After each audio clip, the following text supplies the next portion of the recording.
Fala galera, beleza? Me chamo Daniel. Nesse vídeo eu vou falar um pouco sobre o microscópio óptico e também sobre a coloração hematoxilina e eosina. Então, o microscópio óptico, ele também é chamado de microscópio de luz.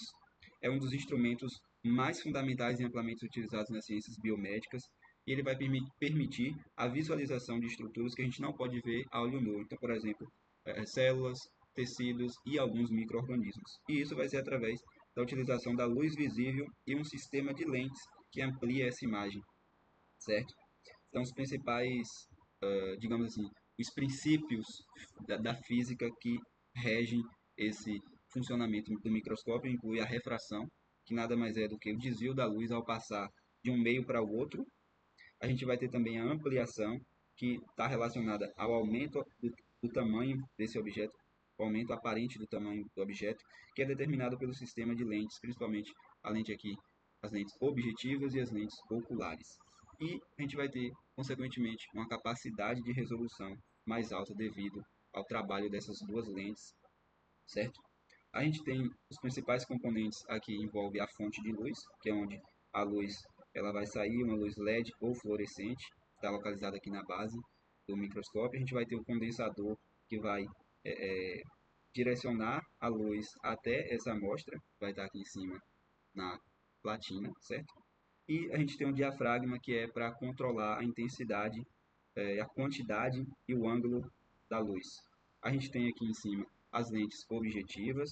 Essas lentes elas estão localizadas próximo aqui da lâmina, onde vai estar a nossa amostra, e é responsável pela primeira ampliação. Tipicamente, essas lentes estão numa ordem de 4, 10, 40 e 100 vezes, certo? Então, a gente vai ter também aqui as lentes oculares, que vão vão estar posicionadas junto ao olho e fornecem uma segunda ampliação, geralmente de 10 vezes mais. Então, aqui a gente vai ter lentes de 4, de 10, de 40 e de 100 vezes, e a gente multiplica tudo isso aqui por 10, a gente tem um tamanho total de aproximação, certo? Aqui a gente vai ter um sistema mecânico que inclui a platina, que é a base ali, onde a gente coloca a amostra. A gente vai ter os parafusos macrométrico e micrométrico. Macrométrico, que vai regular a subida dessa mesa ou a descida, e o micrométrico também está relacionado diretamente com o foco mais preciso dessa, dessa, desse sistema de lentes, certo? Então, de uma maneira geral, bem tranquila, esses são os componentes do microscópio. Algumas observações. Então, a gente tem que utilizar o óleo de imersão quando for utilizar a objetivo de 100. É necessário utilizar o óleo de imersão porque ele tem um índice de refração semelhante ao vidro e com isso ele reduz a refração da luz entre a lâmina e a lente. Isso melhora a resolução, permite uma maior captura de luz pelo objetivo, aumentando assim a abertura desse aumento, certo? Agora eu vou falar um pouquinho sobre a coloração hematoxilina e eosina. Então a gente vai ter dois corantes que são diferentes. A hematoxilina é um corante básico que vai se ligar a substâncias ácidas. A eosina é um corante ácido que se liga a substâncias básicas. Então, vou falar um pouco mais sobre a hematoxilina.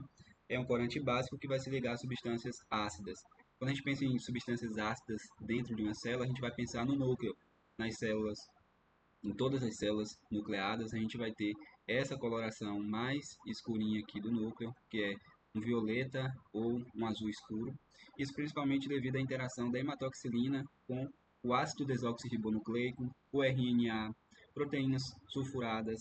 Então, essas características ácidas permitem com que a hematoxilina se ligue e dê essa coloração característica do núcleo, que é um violeta escuro ou um azul arroxeado, certo? E a gente diz que uma célula é basofílica quando ela tem muito afinidade por esse corante ácido. Então, basofilia. Filia é afinidade e baso é de corante básico. Então, basofilia. Acidofilia é quando essa célula tem uma afinidade pelo corante ácido, que é a eosina. Então, a gente pode perceber aqui que ao redor das células, nos citoplasmas, a gente tem um maior predomínio de corante eosina, que tem essa coloração aqui mais rosa, mais clara em relação à hematoxilina, certo? Então aqui a gente tem acidofilia, é quando uma estrutura celular cora-se com corantes ácidos, como a eosina, e tem essa cor característica, que é um rosa avermelhado. Então aqui a gente está observando uma lâmina de esfregaço sanguíneo, e aqui a gente tem as hemácias. Note que as hemácias não têm núcleo, elas são anucleadas, e aí dá para a gente perceber essa condição, dessa coloração. Então, as hemácias, por exemplo, são acidófilas. Elas coram em rosa para vermelho, certo? Então, acidófilas atraem ácidos e coram-se com corante ácido.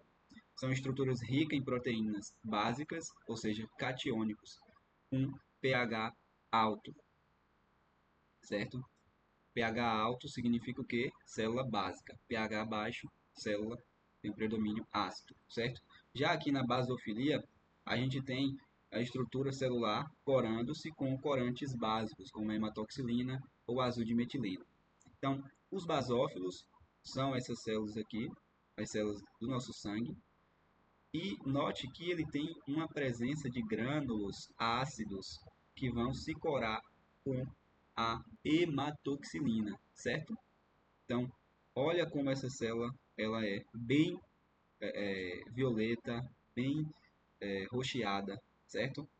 Então, a gente tem que basófilos, eles atraem bases, no caso a hematoxilina, que é uma base, coram-se com corante básico. São estruturas ricas em ácidos nucleicos, DNA, RNA, além disso, essas células contêm bastante grânulos ácidos, o que permite essa coloração, e por isso ela é chamada de basófilo, certo?